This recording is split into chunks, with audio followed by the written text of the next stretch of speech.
Bonjour à tous, c'est Hervé Tonome. Une petite vidéo pour vous raconter un peu mon périple.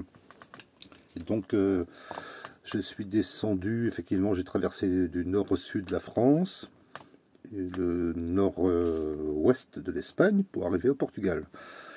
Et donc, le début du Portugal a été un peu spécial parce que c'est hyper montagneux. Les paysages sont fantastiques, les villages sont super, les gens sont hyper accueillants, no stress, c'est vraiment cool quoi. Mais bon, les nuits étaient très très fraîches, hein. Je me suis retrouvé par moments à plus de 1200 mètres d'altitude à dormir et le chauffage était à fond, hein.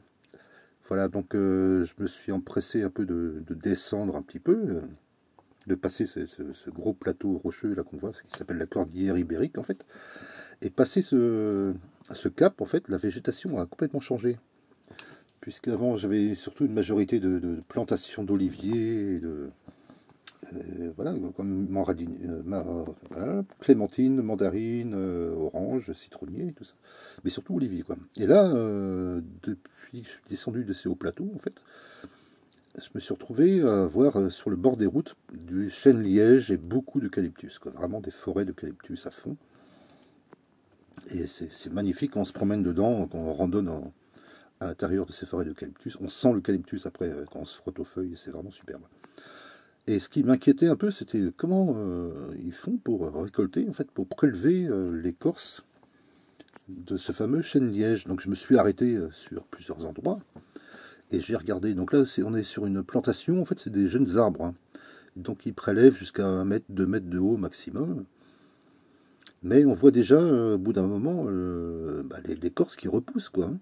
C'est assez fabuleux. Alors que quand c'est vif, quand ça vient d'être fait, en fait, la couleur du tronc, ça passe du rouge au noir, enfin couleur rouille, quoi. C'est vraiment impressionnant.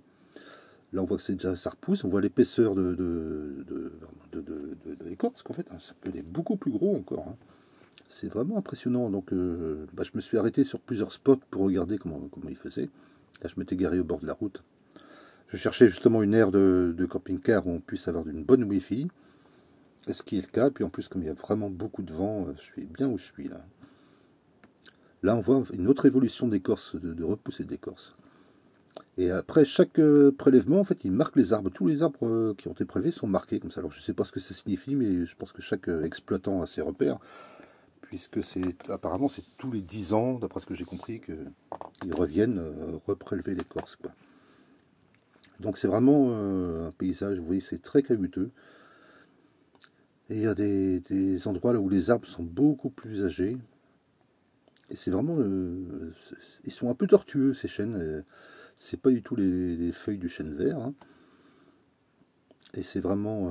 c'est magnifique, quoi, tout simplement. De toute façon, le Portugal est magnifique. Donc voilà, donc écoutez, sur ce, je vous laisse...